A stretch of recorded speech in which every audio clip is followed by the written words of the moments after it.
ನಮಸ್ಕಾರ ವೀಕ್ಷಕರೇ, lab doctor ಚಾನಲ್ಗೆ ಸ್ವಾಗತ. If you new to the ಚಾನಲನ್ನು ಪ್ಲೀಸ್ ಲೈಕ್ ಮಾಡಿ, ಶೇರ್ ಮಾಡಿ ಮತ್ತು ಸಬ್ಸ್ಕ್ರೈಬ್ ಮಾಡಿ. ಬಿಕಾಸ್ ಈ ಚಾನಲ್ ಮುಖಾಂತರ ನಾವು ನಿಮಗೆ ಹೆಲ್ತ್ ರಿಲೇಟೆಡ್ ಇನ್ಫಾರ್ಮೇಷನ್, ಕರೆಕ್ಟ್ ಆದಂಥ ಮೆಡಿಕಲ್ ಇನ್ಫಾರ್ಮೇಷನನ್ನು ಕನ್ನಡದಲ್ಲಿ ಕೊಡ್ತಾ ಇರ್ತೇವೆ. ಸೊ ನೀವು ಚಾನಲನ್ನು ಲೈಕ್ ಮಾಡಿದರೆ, ಸಬ್ಸ್ಕ್ರೈಬ್ ಮಾಡಿದರೆ ನಮಗೊಂದು ಮೋಟಿವೇಶನ್ ಇರುತ್ತೆ ನಿಮಗೆ ಒಳ್ಳೆಯ ಕಂಟೆಂಟ್ಸ್ ಇರುವಂಥ ಮೆಡಿಕಲ್ ವೀಡಿಯೋಸನ್ನು ಪ್ರಸ್ತುತಪಡಿಸ್ಲಿಕ್ಕೆ. ಇವತ್ತಿನ ವಿಡಿಯೋದಲ್ಲಿ ನಾನು ಒಂದು ಕಾಮನ್ಲಿ ಬರುವಂಥ ಕ್ವೆಶನ್, ಈ ಗರ್ಭಪಾತದ ಮಾತ್ರೆಗಳನ್ನು ನಾವು ತೆಗೆದುಕೊಂಡ್ವಿ, ಬಟ್ ನಮಗೆ ಬ್ಲೀಡಿಂಗ್ ಆಗ್ತಾ ಇಲ್ಲ, ಅಥವಾ ಬ್ಲೀಡಿಂಗ್ ಆಗ್ತಾ ಇದೆ ಅಥವಾ ಬಹಳ ಸ್ವಲ್ಪವೇ ಬ್ಲೀಡಿಂಗ್ ಆಗ್ತಾ ಇದೆ, ಯಾಕೆ, ನೆಕ್ಸ್ಟ್ ಏನು ಮಾಡಬೇಕು, ಇದ್ರ ಬಗ್ಗೆ ನಾವು ಡಿಸ್ಕಸ್ ಮಾಡೋಣ. ಒಂದು ಅನಗತ್ಯ ಗರ್ಭಧಾರಣೆ ಆದಾಗ ಯಾವಾಗ ನೀವು ಈ medical termination of pregnancy, okay, ಅಂದರೆ ಟ್ಯಾಬ್ಲೆಟ್ ತೆಗೆದುಕೊಂಡು ಈ ಗರ್ಭವನ್ನು ನೀವು ತೆಗಿಬೇಕು ಅಂತ ಡಿಸೈಡ್ ಮಾಡ್ಕೊಳ್ತೀರಾ, ಆವಾಗ ನೀವು ಈ ಅಬಾರ್ಷನ್ ಪಿಲ್ಸಿಗೆ ಮೊರೆ ಹೋಗ್ತೀರಾ. ಸೊ ಈ ಅಬಾರ್ಷನ್ ಪಿಲ್ಸ್ ಅಥವಾ ಅಬಾರ್ಷನ್ ಟ್ಯಾಬ್ಲೆಟ್ಸ್ ಏನಿರ್ತವೆ, ಇವು ಕಾಂಬಿನೇಷನ್ ಮೆಡಿಸಿನ್ ಇರ್ತವೆ. ಇದರಲ್ಲಿ ಒಂದು ಮಿಫಿಪ್ರಿಸ್ಟೋನ್ ಇರುತ್ತೆ ಮತ್ತು 4 ಟ್ಯಾಬ್ಲೆಟ್ಸ್ ಆಫ್ ಮಿಸೋಪ್ರೋಸ್ಟಾನ್ ಇರುತ್ತೆ. ಸೊ ಮಿಫಿಪ್ರಿಸ್ಟೋನ್ ಏನು ಮಾಡ್ತಾ ಇರುತ್ತೆ, ಈ ಭ್ರೂಣದ ಬೆಳವಣಿಗೆಯನ್ನು ನಿಲ್ಲಿಸ್ಲಿಕ್ಕೆ ಹೆಲ್ಪ್ ಮಾಡ್ತಾ ಇರುತ್ತೆ. ಆ್ಯಂಡ್ ಮಿಸೋಪ್ರೋಸ್ಟಾಲ್ ಏನು ಮಾಡ್ತಾ ಇರುತ್ತೆ, ಚಿಕ್ಕ ನಾಕುಗಳಿಗೆ ಒಳಗಿರುವಂತಹ ಈ ಭ್ರೂಣವನ್ನು ಹೊರಗೆ ಹಾಕಲಿಕ್ಕೆ ಅದು ಹೆಲ್ಪ್ ಮಾಡ್ತಾ ಇರುತ್ತೆ. ಬಟ್ ಈ ಟ್ಯಾಬ್ಲೆಟ್ ನಾಟ್ ನೆಸಸರಿ ದ್ಯಾಟ್ ಇದು ಎಲ್ಲರಲ್ಲೂ ತೆಗೆದುಕೊಂಡವ್ರು ಎಲ್ಲರಲ್ಲೂ ಇದು ಕೆಲಸ ಮಾಡಬೇಕು ಅಂತ ಯಾವುದೇ ರೂಲ್ ಇಲ್ಲ. ಕೆಲವೊಬ್ಬರಲ್ಲಿ ಕೆಲಸ ಆಗ್ಬೋದು, ಕೆಲವೊಬ್ಬರಲ್ಲಿ ಕೆಲಸ ಮಾಡದೇ ಇರ್ಬೋದು, ಕೆಲವೊಬ್ಬರಲ್ಲಿ ಪೂರ್ತಿಯಾಗಿ ಕೆಲಸ ಮಾಡದೇ ಇರ್ಬೋದು. ಓಕೆ, ಸೊ ಯಾವಾಗ ನೀವು ಈ ಟ್ಯಾಬ್ಲೆಟನ್ನು ತೆಗೆದುಕೊಳ್ಳೋದಕ್ಕೆ ಡಿಸೈಡ್ ಮಾಡ್ತೀರಾ ಅಥವಾ ನಿಮ್ಮ ಡಾಕ್ಟರ್ ಅಡ್ವೈಸ್ ತೊಗೊಳ್ತೀರಾ, ಈ ಫಸ್ಟ್ ಟ್ಯಾಬ್ಲೆಟ್ ಮಿಫಿಪ್ರಿಸ್ಟೋನ್ ಏನಿದೆ ಅದನ್ನು ತೊಗೊಂಡಾಗ ಮೆಜಾರಿಟಿ ಜನರಿಗೆ ಯಾವುದೇ ಬ್ಲೀಡಿಂಗ್ ಆಗ್ತಾ ಇರೋದಿಲ್ಲ. ಬಹಳಷ್ಟು ಜನರಿಗೆ, ಒಂದು 100ರಲ್ಲಿ ಒಂದು 20 ಜನರಿಗೆ ಬ್ಲೀಡಿಂಗ್ ಆಗ್ಬೋದು. ಓಕೆ, ಸೊ ಬ್ಲೀಡಿಂಗ್ ಆಗಲಿಲ್ಲ ಅಂದಾಗ್ಲೂ ದಟ್ ಈಸ್ ನಾರ್ಮಲ್. ಮಿಫಿಪ್ರಿಸ್ಟೋನ್ ದೊಡ್ಡ ಮಾತ್ರೆಯನ್ನು ತೆಗೆದುಕೊಂಡ ನಂತರ ಬ್ಲೀಡಿಂಗ್ ಆಗಲಿಲ್ಲ ಅಂದಾಗ that is absolutely fine. Okay, suppose ನಿಮ್ಗೆ ಬ್ಲೀಡಿಂಗ್ ಆಯಿತು ಅಂದರೂ that is also fine. So bleeding ಆಯಿತು ಅಂದರೂ ನೀವು ನೆಕ್ಸ್ಟ್ 4 ಮಾತ್ರೆಗಳನ್ನು ತೆಗೆದುಕೊಳ್ಬೇಕು. ಸೊ ನೀವು ಯಾವಾಗ ಈ ನೆಕ್ಸ್ಟ್ 4 ಮಾತ್ರೆಗಳನ್ನು ತೆಗೆದುಕೊಳ್ತೀರಿ, ನಿಮಗೆ ವಿತಿನ್ 24 hours ಈ ಚಿಕ್ಕ 4 ಮಾತ್ರೆಗಳನ್ನು ತೆಗೆದುಕೊಂಡ ವಿತಿನ್ 1 ದಿವಸದ ಒಳಗಡೆ ನಿಮಗೆ ಬ್ಲೀಡಿಂಗ್ ಶುರು ಆಗಬೇಕು. ಬಟ್ ಕೆಲವೊಮ್ಮೆ ಏನಾಗತ್ತೆ, ಅವರಿಗೆ 1 ದಿನ ಆದರೂ ಬ್ಲೀಡಿಂಗ್ ಆಗೋದಿಲ್ಲ, 2 ದಿವಸ ಆಯಿತು ಬ್ಲೀಡಿಂಗೇ ಆಗೋದಿಲ್ಲ, ಅಥವಾ ಒಂದು ಸ್ವಲ್ಪ ಸ್ಪಾಟಿಂಗ್ ಥರ ಆಗತ್ತೆ ಮತ್ತು ನಿಂತು ಹೋಗ್ಬಿಡುತ್ತೆ. ಕೆಲವೊಬ್ಬರಿಗೆ ಒಂದಿಷ್ಟು ಕ್ಲಾಟ್ ಥರ ಹೋಯಿತು, ಬಟ್ ಆಮೇಲೆ ಬ್ಲೀಡಿಂಗೇ ಆಗ್ತಾ ಇಲ್ಲ. ಕೆಲವೊಬ್ಬರಿಗೆ ಬ್ಲೀಡಿಂಗೇ ಆಗಲಿಲ್ಲ, ಬರೀ ಹೊಟ್ಟೆ ನೋವು ಅಷ್ಟೇ ಬಂತು. ಸೊ ಹೀಗೆ ಯಾಕೆ ಆಗತ್ತೆ, ನನಗೆ ಯಾಕೆ ಬ್ಲೀಡಿಂಗ್ ಆಗ್ತಾ ಇಲ್ಲ ಅನ್ನುವಂಥ ಪ್ರಶ್ನೆ ಬರುತ್ತೆ.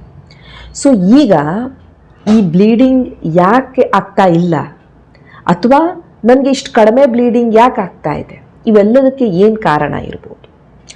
ಒಂದು, ಯಾವಾಗ ಈ ಟ್ಯಾಬ್ಲೆಟ್ ತೊಗೊಂಡಿದ್ದೀರಾ ಆ ಟೈಮ್ಗಿಂತ ಅದು ಹೆಚ್ಚಿಗೆ ಟೈಮ್ ಆಗಿ ಹೋಗಿರ್ಬೋದು. ಅಂದರೆ ಈ ಮೆಡಿಕಲ್ ಅಬಾರ್ಷನ್ ಅಥವಾ ಈ ಟ್ಯಾಬ್ಲೆಟನ್ನು ತೆಗೆದುಕೊಂಡು ನೀವು ಯಾವಾಗ ಪ್ರೆಗ್ನೆನ್ಸಿಯನ್ನು ಎಂಡ್ ಮಾಡಬೇಕಂತ ಡಿಸೈಡ್ ಮಾಡ್ತೀರಾ, ಇದನ್ನು ನೀವು ವಿತಿನ್ 63 days ಒಳಗಡೆ ತೆಗೆದುಕೊಳ್ಬೇಕಾಗತ್ತೆ. ಸಪೋಸ್ ನಿಮಗೆ 2.5 ತಿಂಗಳಾಗಿದೆ ಅಥವಾ 3 ತಿಂಗಳಾಗಿದೆ, 4 ತಿಂಗಳಾಗಿದೆ, ನೀವು ಆವಾಗ ಈ ಟ್ಯಾಬ್ಲೆಟನ್ನು ತೆಗೆದುಕೊಂಡು ನಾನು ಪ್ರೆಗ್ನೆನ್ಸಿಯನ್ನು ನಿಲ್ಲಿಸ್ತೀನಿ ಅಂದಾಗ ನಿಮಗೆ ಬ್ಲೀಡಿಂಗ್ ಆಗೋದಿಲ್ಲ. ಓಕೆ, ಈ ಟ್ಯಾಬ್ಲೆಟ್ ಕೆಲಸ ಮಾಡುವಂಥ ಸಾಧ್ಯತೆ ನಿಮಗೆ 63 days ಒಳಗಡೆ ಇದ್ದರೆ ಇದು ಕೆಲಸ ಮಾಡುವಂಥ ಸಾಧ್ಯತೆ ಇರುತ್ತೆ. ನನಗೆ ಬರೀ 4 ವಾರ ಆಗಿತ್ತು, ನಾನು ಆವಾಗಲೇ ತೊಗೊಂಡೆ, ನನಗೆ ಇನ್ನೂ ಬ್ಲೀಡಿಂಗ್ ಆಗ್ತಾ ಇಲ್ಲ, that is also possible. So ನಾನು ಹೇಳ್ತಾ ಇದ್ದೀನಿ, ಸಾಧ್ಯತೆ ಇರುತ್ತೆ. ಅದು ತೊಗೊಂಡ್ಮೇಲೆ ತಕ್ಷಣ ಅದು ನಿಮ್ಮೊಳಗಡೆ ಹೋಗಿ ನಿಮ್ಮಲ್ಲಿ ಅದು ಬ್ಲೀಡಿಂಗ್ ಮಾಡಲೇಬೇಕು ಅಂತ ಯಾವುದೇ ನೆಸೆಸಿಟಿ ಇಲ್ಲ. ಬಟ್ 63 daysಗಿಂತ ಹೆಚ್ಚಿಗೆ ಆಗಿ ಹೋಗಿತ್ತು ಅಂದಾಗ ಈ ಮಾತ್ರೆಗಳು ಕೆಲಸ ಮಾಡುವಂಥ ಸಾಧ್ಯತೆ ಬಹಳ ಕಡಿಮೆ ಇರುತ್ತೆ. ಯಾಕಂದರೆ ಆವಾಗ ಭ್ರೂಣ ಬೆಳೆದಿರುತ್ತೆ ಮತ್ತು ಈ ಟ್ಯಾಬ್ಲೆಟ್ಸಿಗೆ ಅಷ್ಟು ಸ್ಟ್ರಾಂಗ್ ಇರೋದಿಲ್ಲ ಈ ಟ್ಯಾಬ್ಲೆಟ್ಸ್ ಆ ಟೈಮಲ್ಲಿ ಈ ಭ್ರೂಣವನ್ನು ತೆಗೆದು ಹೊರಗೆ ಹಾಕಲಿಕ್ಕೆ. ಓಕೆ, ಸೊ ಒಂದೇ ರೀಸನ್ ಇರ್ಬೋದು, ಈ ಪ್ರೆಗ್ನೆನ್ಸಿ ಅಡ್ವಾನ್ಸ್ಡ್ ಪ್ರೆಗ್ನೆನ್ಸಿ ಆಗಿದೆ, 2 ತಿಂಗಳದ್ದು, 2.5 ತಿಂಗಳದ್ದು, 3 ತಿಂಗಳದ್ದು, 3.5 ತಿಂಗಳ, 4 ತಿಂಗಳ ಎಲ್ಲ ಆವಾಗ ಪೇಷಂಟ್ಸ್ ತೆಗೆದುಕೊಳ್ಳಿಕ್ಕೆ ಹೋಗ್ತಾರೆ ಆ್ಯಂಡ್ ಆವಾಗ ಅದಾಗೋದಿಲ್ಲ. ಸೊ ನಿಮ್ಮ ಪ್ರೆಗ್ನೆನ್ಸಿ ಏನಾದ್ರೂ ಅಡ್ವಾನ್ಸ್ಡ್ ಪ್ರೆಗ್ನೆನ್ಸಿ ಇತ್ತು, 63 ಡೇಸ್ಗಿಂತ ಹೆಚ್ಚಿಗೆ ಆಗೋಗಿತ್ತು ಅಂದಾಗ ನೀವು ಮಾಡಬೇಕಾಗಿದ್ದೇನು, DNC, ಡೈಲಟೇಷನ್ ಆ್ಯಂಡ್ ಕ್ಯುರೆಟಾಜ್, ಹೊಟ್ಟೆ ತೊಳಸೋದು ಅಂತ ನಾವೇನು ಹೇಳ್ತಾ ಇರ್ತೇವೆ, ಆ ಪ್ರೊಸೀಜರಿಗೆ ನೀವು ಹೋಗಬೇಕಾಗತ್ತೆ. ಇದೇನು ದೊಡ್ಡ ಪ್ರೊಸೀಜರ್ ಇರೋದಿಲ್ಲ, ಒಂದು ಸಣ್ಣ ಶಸ್ತ್ರಚಿಕಿತ್ಸೆ ಇರುತ್ತೆ. ಶಸ್ತ್ರಚಿಕಿತ್ಸೆಯಲ್ಲಿನೂ ನಿಮಗೆ ಕೊಯ್ಯೋದು ಹೊಲಿಯೋದು ಆ ರೀತಿ ಏನೂ ಮಾಡ್ತಾ ಇರೋದಿಲ್ಲ. ಈ ನಿಮ್ಮ ಗರ್ಭಕಂಠ ನೀವು ಎಲ್ಲಿಂದ ಸಂಬಂಧ ಮಾಡ್ತಾ ಇರ್ತೀರಾ ಆ ಯೋನಿಯ ಮುಖಾಂತರ ಒಂದು ಟ್ಯೂಬನ್ನು ಹಾಕಿ ಒಳಗಡೆ ಇರುವಂಥ ಕಸಗಳನ್ನ ಎಲ್ಲ ನಿಮ್ಮ ಡಾಕ್ಟರ್ ಹೊರಗಡೆ ತೆಗೆದು ತೊಳಸ್ಕೊಡ್ತಾ ಇರ್ತಾರೆ. ಇದನ್ನು ನಿಮ್ಮ ಡಾಕ್ಟ್ರೇ ಮಾಡಬೇಕು, ನೀವು ಮನೆಯಲ್ಲಿ ಮಾಡ್ಕೊಳಕ್ಕಾಗೋದಿಲ್ಲ. ಯಾವುದೇ ಒಂದು ನರ್ಸು, ಟೆಕ್ನಿಷಿಯನ್ನು, ದಾಯಿ ಯಾರೂ ಇದನ್ನು ಮಾಡೋಕ್ಕಾಗೋದಿಲ್ಲ. ಆಸ್ಪತ್ರೆಗೆ ಹೋಗಿನೇ ಇದನ್ನು ಮಾಡ್ಕೊಳ್ಬೇಕಾಗತ್ತೆ. But it is a day care procedure. ನೀವು ಯೂಶ್ವಲಿ ಬೆಳಗ್ಗೆ ಹೋದರೆ ಸಂಜೆ ಒಳಗಡೆ ನಿಮಗೆ ಡಿಸ್ಚಾರ್ಜ್ ಮಾಡಿ ಕೊಡ್ತಾರೆ. ಬಟ್ 2 ಮಂತ್ಸ್ಗಿಂತ ಹೆಚ್ಚಿಗೆ ಇರುವಂಥ ಪ್ರೆಗ್ನೆನ್ಸಿಗೆಲ್ಲ ಇದೇ ಪ್ರೊಸೀಜರನ್ನೇ ಮಾಡಿಸ್ಕೊಳ್ಬೇಕಾಗತ್ತೆ. ಟ್ಯಾಬ್ಲೆಟ್ಸ್ ಆವಾಗ ಕೆಲಸ ಮಾಡ್ತಾ ಇರೋದಿಲ್ಲ. So that was first thing. Second thing, ನಿಮ್ಮ ಪ್ರೆಗ್ನೆನ್ಸಿ 63 ಡೇಸ್ ಒಳಗಡೆನೇ ಇತ್ತು ಅಂದ್ಕೊಳ್ಳೋಣ. ನೀವು ಟ್ಯಾಬ್ಲೆಟ್ ತೊಗೊಂಡ್ರಿ, ಬಟ್ ಸ್ಟಿಲ್ ಅದು ವರ್ಕ್ ಆಗಲಿಲ್ಲ. ಈಗೇನಾಯಿತು, ಒಂದು ನೀವು ರಾಂಗ್ ಟ್ಯಾಬ್ಲೆಟನ್ನೇ ತೆಗೆದುಕೊಂಡಿರ್ಬೋದು. ಭಾಳಷ್ಟು ಸಲ ಏನಾಗುತ್ತೆ, ಈ ಒಂದು ಅನ್ವಾಂಟೆಡ್ ಪ್ರೆಗ್ನೆನ್ಸಿ ಆದಾಗ ಪೇಷಂಟ್ಸು ಬಹಳ ಹೆದರ್ಕೊಂಡು ಬಿಡ್ತಾರೆ. ಅವರಿಗೆ ಡಾಕ್ಟ್ರ್ ಹತ್ರ ಹೋಗೋಕ್ಕೆ ಆಗೋದಿಲ್ಲ. ಎಲ್ಲಿ ಏನಾದ್ರೂ ಯಾರಿಗಾದರೂ ಹೇಳಿಬಿಡ್ತಾರೆ, ಅವೆಲ್ಲ ತುಂಬ ಚಿಂತೆ ಇರುತ್ತೆ. ಸೊ ಅವ್ರೇನು ಹೋಗಿ ಹೇಳ್ತಾರೆ, ಮೆಡಿಕಲ್ ಹತ್ರ ಹೋಗ್ತಾರೆ, ಅಲ್ಲಿ ಇಲ್ಲಿ ಹೋಗ್ತಾರೆ, ತಮ್ಮ ಫ್ರೆಂಡ್ಸಿಗೆಲ್ಲ ಕೇಳ್ತಾರೆ, ನನಗೆ ಪಿರಿಯಡ್ ಬರ್ತಾ ಇಲ್ಲ ಅಂತ ಹೇಳಿದಾಗ ಅವರು ಪಿರಿಯಡ್ ಬರುವಂಥ ಟ್ಯಾಬ್ಲೆಟ್ಸ್ ಕೊಡಿ ಅಂತಾರೆ. ಹೊರತು ತಮಗೆ ಪ್ರೆಗ್ನೆನ್ಸಿ ಇದೆ ಅಥವಾ ಎಷ್ಟು ದಿವಸದ ಪ್ರೆಗ್ನೆನ್ಸಿ ಏನು ಹೇಳೋದಿಲ್ಲ.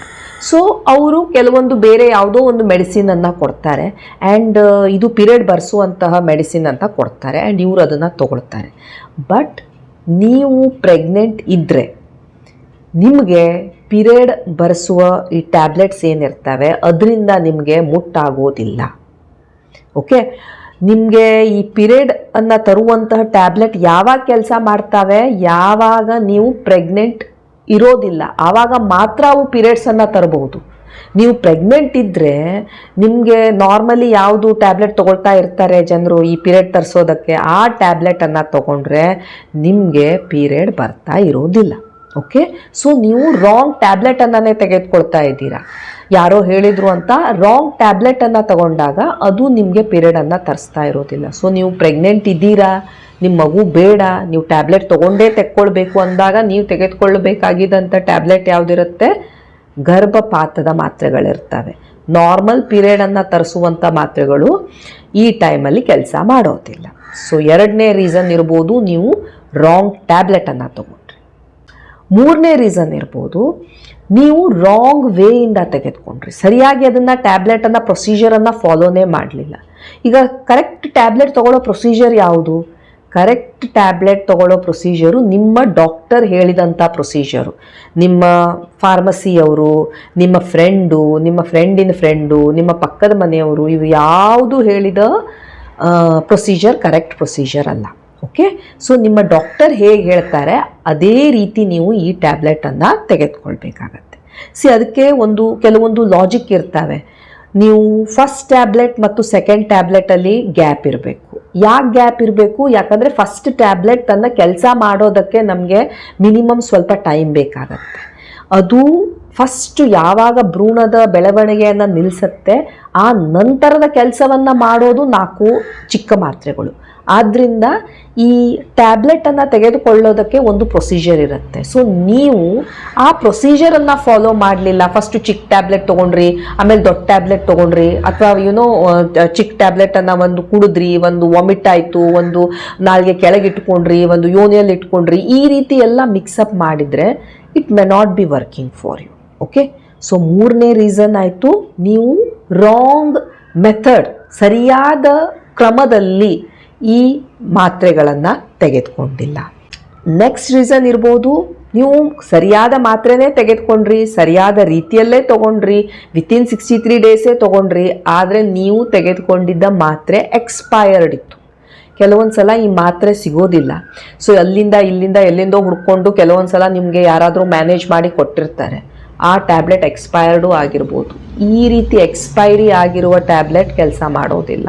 ಸೊ ಎಕ್ಸ್ಪೈರ್ ಟ್ಯಾಬ್ಲೆಟ್ ತೊಗೊಂಡಿರ್ಬೋದು, ಅದರಿಂದ ನಿಮಗೆ ಬ್ಲೀಡಿಂಗ್ ಆಗದೇ ಇರ್ಬೋದು. ನೆಕ್ಸ್ಟ್ ರೀಸನ್, ನೀವು ಟ್ಯಾಬ್ಲೆಟ್ ಅಂತೂ ಕರೆಕ್ಟಾಗೇ ತೊಗೊಂಡ್ರಿ, ಎಕ್ಸ್ಪೈರಿ ಎಲ್ಲ ಸರಿ ಇತ್ತು, ನೀವು ತೊಗೊಂಡ ವಿತಿನ್ ಹಾಫ್ ಆನ್ ಅವರ್ ಒಳಗಡೆ ನಿಮಗೆ ಈ ಟ್ಯಾಬ್ಲೆಟ್ ವಾಮಿಟ್ ಆಗೋಯ್ತು. ಸೊ ವಾಮಿಟಿಂಗ್ ಆದ ತಕ್ಷಣ ಆ ಟ್ಯಾಬ್ಲೆಟ್ ನಿಮ್ಮ ಬಾಡಿಯಿಂದ ಹೊರಗೆ ಹೋಗ್ಬಿಡುತ್ತೆ. ಸೊ ಹೊರಗೆ ಹೋದ ನಂತರ ನಿಮಗೆ ನಿಮ್ಮ ಬಾಡಿಯಲ್ಲಿ ಅದಕ್ಕೆ ಕೆಲಸ ಮಾಡೋಕ್ಕಾಗ್ತಾ ಇರೋದಿಲ್ಲ ಅಲ್ವಾ. ಸೊ ಅದರ ಆ್ಯಕ್ಷನ್ನಿಗೆ ಅದು ಇರೋದಿಲ್ಲ. ಸೊ ಆವಾಗ ಅದರ ಕೆಲಸ ಆಗದೇ ಇರ್ಬೋದು ಆ್ಯಂಡ್ ಆವಾಗ ನಿಮಗೆ ಪೀರಿಯಡ್ ಬರದೇ ಇರ್ಬೋದು.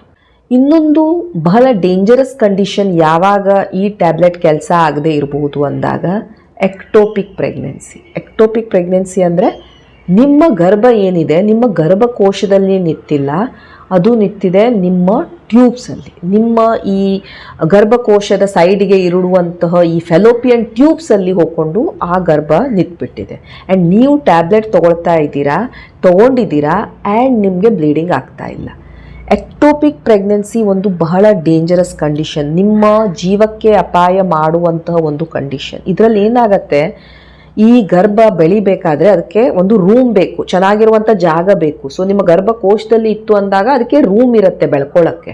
ಬಟ್ ಅದೇ ಏನಾದರೂ ಒಂದು ಸಣ್ಣ ಟ್ಯೂಬಲ್ಲಿ ಇತ್ತು ಅಂದಾಗ ಅದಕ್ಕೆ ಬೆಳ್ಕೊಳಕ್ಕಾಗೋದಿಲ್ಲ. ಸೊ ಅದೇನಾಗತ್ತೆ, ಅದು ಅಲ್ಲಿ ಏನಾದರೂ ಒಡಿತು ಅಥವಾ ಅಲ್ಲೇನಾದರೂ ಬೆಳ್ಕೊಳ್ಳೋಕೆ ಶುರುವಾಯಿತು ಅಂದರೆ ಅದು ನಿಮ್ಮ ಟ್ಯೂಬನ್ನು ಬರ್ಸ್ಟ್ ಮಾಡಿಬಿಡ್ಬೋದು, ಒಡೆದು ಹೋಗ್ಬಿಡ್ಬೋದು ಆ್ಯಂಡ್ ಸುಮಾರು ಬ್ಲೀಡಿಂಗ್ ಆಗಿ ನಿಮ್ಮ ಜೀವಕ್ಕೆ ಅಪಾಯ ಆಗ್ತಾ ಇರ್ಬೋದು. ಸೊ ಈ ಟ್ಯಾಬ್ಲೆಟನ್ನು ಕೊಡೋಕ್ಕಿಂತ ಮೊದಲು ಡಾಕ್ಟರ್ ನಿಮಗೆ ಅಲ್ಟ್ರಾಸೌಂಡ್ ಮಾಡ್ಕೊಳ್ಳಿ ಅಂತ ಹೇಳ್ತಾ ಇರ್ತಾರೆ. ಅಲ್ಟ್ರಾಸೌಂಡ್ ಮಾಡ್ಕೊಳ್ಳೋದ್ರಿಂದ ನಮಗೆ ಗೊತ್ತಾಗತ್ತೆ, ಎಲ್ಲಾದರೂ ಈ ಪ್ರೆಗ್ನೆನ್ಸಿ ಏನಾದರೂ ಟ್ಯೂಬಲ್ಲಿ ಇತ್ತು ಅಂತ ನಿಮ್ಮ ಸ್ಕ್ಯಾನಲ್ಲಿ ಬಂತು, ಈ ಔಷಧಿಯನ್ನು ನೀವು ತೆಗೆದುಕೊಳ್ಳೋಕೆ ಹೋಗಲೇಬಾರ್ದು. ಯಾಕಂದರೆ ಡೆಫಿನೆಟ್ಲಿ ನಿಮಗೆ ಅದು ನಿಮ್ಮ ಜೀವಕ್ಕೆ ಅಪಾಯವನ್ನು ಮಾಡೇ ಮಾಡುತ್ತೆ. ಸೊ ಈ ಟ್ಯಾಬ್ಲೆಟ್ ಬಹಳಷ್ಟು ಸಲ ಏನು ತಿಳ್ಕೊಂಡ್ಬಿಡ್ತಾರೆ, ಬಹಳ ಈಸಿ ಈ ಮನೆಯಲ್ಲೇ ಮಾಡ್ಕೊಳ್ಬೋದು, ಚೀಪ್ ಆಗುತ್ತೆ, ಯಾರು ಆಸ್ಪತ್ರೆಗೆಲ್ಲ ಹೋಗ್ಕೊಂಡು ಅವನ್ನೆಲ್ಲ ಮಾಡಿಸ್ಕೊಳ್ತಾರೆ, ನನಗೆ ಇದು ಕೆಲಸ ಇದೆ ಅದು ಕೆಲಸ ಇದೆ ಅಂತ ಜನರು ತೊಗೊಳ್ತಾರೆ. ಒಂದು ಸ್ಕ್ಯಾನ್ ಸಹ ಮಾಡಿಸ್ಕೊಳೋದಿಲ್ಲ, ತೊಗೊಳೋಕ್ಕಿಂತ ಮೊದಲು ಮಾಡಿಸೋದಿಲ್ಲ, ತೊಗೊಂಡಾದ್ಮೇಲೂ ಮಾಡಿಸೋದಿಲ್ಲ. ಸೊ ಈ ಟ್ಯಾಬ್ಲೆಟ್ ತಗೊಳ್ಳೋಕ್ಕಿಂತ ಮೊದಲು ನೀವು ಸ್ಕ್ಯಾನ್ ಮಾಡಿಸ್ಬೇಕು, ಬ್ಲೀಡಿಂಗ್ ನಿಂತಾದ್ಮೇಲೂ ಸ್ಕ್ಯಾನ್ ಮಾಡಿಸ್ಬೇಕು. ಸೊ ಇದರ ಕಾಸ್ಟು, ಇದರ ಫಾಲೋ ಅಪ್ಪು ಅದು ಅಷ್ಟಕ್ಕೆ ಬರ್ತಾ ಇರುತ್ತೆ. ಸೊ ಜಸ್ಟ್ ಕಾಸ್ಟಿನ ಮುಖ ಅಷ್ಟೇ ನೋಡಿಕೊಂಡು ನೀವೇನಾದರೂ ಈ ಟ್ಯಾಬ್ಲೆಟ್ ತೆಗೆದುಕೊಳ್ಳೋಕೆ ಹೋದರೆ ಇದು ನಿಮಗೆ ಗೊತ್ತಿರಬೇಕು. ಯಾಕಂದರೆ ಇವೆಲ್ಲ ನಾವು ಮಾಡದೆ ಈ ರೀತಿ ನಿಮ್ಗೆ ಔಷಧಿಯನ್ನು ಕೊಟ್ಟರೆ ನಾಳೆ ನಿಮ್ಮ ಜೀವಕ್ಕೂ ಅಪಾಯ ಆಗುವಂಥ ಸಾಧ್ಯತೆ ಇರುತ್ತೆ. ಯಾಕಂದರೆ ನಾನು ಹೇಳಿದೆ, ಎಕ್ಟೋಪಿಕ್ ಪ್ರೆಗ್ನೆನ್ಸಿ ಇತ್ತು ಅಂದಾಗ ನೀವು ಟ್ಯಾಬ್ಲೆಟ್ ತೊಗೊಂಡ್ರೂ ನಿಮಗೆ ಬ್ಲೀಡಿಂಗ್ ಆಗೋದಿಲ್ಲ.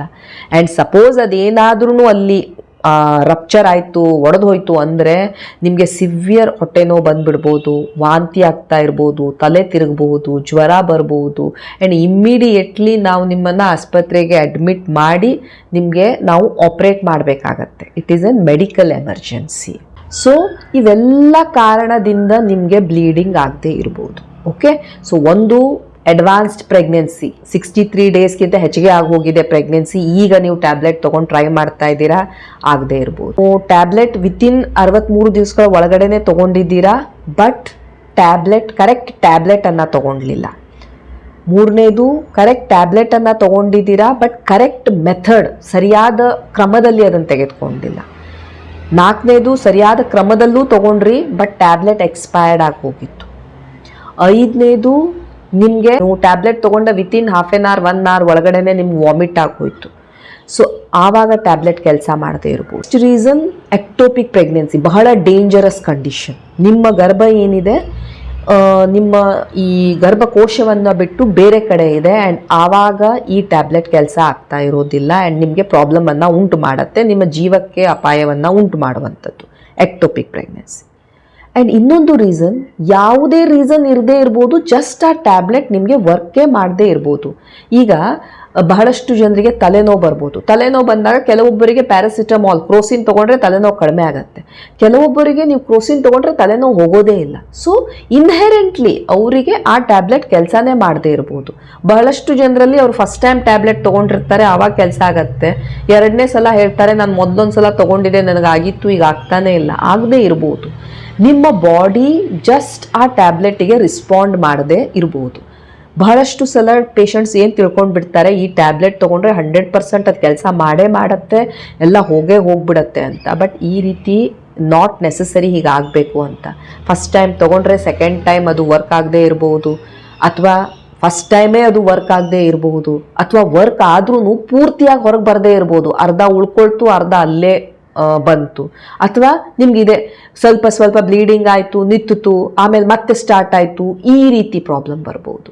ಸೊ ಇಟ್ ಆಲ್ ಡಿಪೆಂಡ್ಸ್ ಹೇಗೆ ನಿಮ್ಮ ಬಾಡಿ ಈ ಮೆಡಿಸಿನ್ನಿಗೆ ರಿಯಾಕ್ಟ್ ಮಾಡುತ್ತೆ ಅಂತ. ಸಪೋಸ್ ಈ ರೀತಿ ಆಯಿತು, ನೀವು ಟ್ಯಾಬ್ಲೆಟ್ ತೊಗೊಂಡ್ರಿ, ನೀವು ಚಿಕ್ಕ ಮಾತ್ರೆಗಳನ್ನು ತೊಗೊಂಡು 1-2 ದಿವಸನೇ ಆಯಿತು, ನಿಮ್ಗೇನೂ ಬ್ಲೀಡಿಂಗ್ ಆಗ್ತಾ ಇಲ್ಲ, ಆದ್ರೂ ಬಹಳ ಸ್ವಲ್ಪ ಬ್ಲೀಡಿಂಗ್ ಆಗ್ತಾ ಇದೆ, ಒಂದಿಷ್ಟು ಸ್ಪಾಟಿಂಗು ಆ ರೀತಿ ಆಯಿತು ಅಂದಾಗ ನೀವು ಡೆಫಿನೆಟ್ಲಿ ನಿಮ್ಮ ಡಾಕ್ಟರನ್ನು ಭೇಟಿ ಆಗಬೇಕು. ಸೊ ನಿಮ್ಮ ಡಾಕ್ಟರ್ ನಿಮಗೆ ಐದರ್ DNC ಹೇಳ್ಬೋದು. DNC ನಾವು ಬರೀ 2 ತಿಂಗಳ ಆದಮೇಲಲ್ಲ, 2 ತಿಂಗಳಕ್ಕಿಂತ ಮೊದಲೇನೂ ನಾವು DNC ಮಾಡ್ಬೋದು. ಈ ಸಕ್ಷನ್ ಇವ್ಯಾಕ್ಯುವೇಷನ್ ಮಾಡಿ ಆ ಕಸವನ್ನು ತೆಗಿಬೋದು. ಸೊ ನಿಮ್ಮ ಡಾಕ್ಟರ್ ನಿಮಗೆ ಈ ರೀತಿ ಆಪ್ಷನ್ಸನ್ನು ಕೊಡ್ಬೋದು, ಯಾವುದರ ಮುಖಾಂತರ ನಾವು ಈ ಅನ್ವಾಂಟೆಡ್ ಪ್ರೆಗ್ನೆನ್ಸಿಯನ್ನು ತೆಗಿಬೋದು.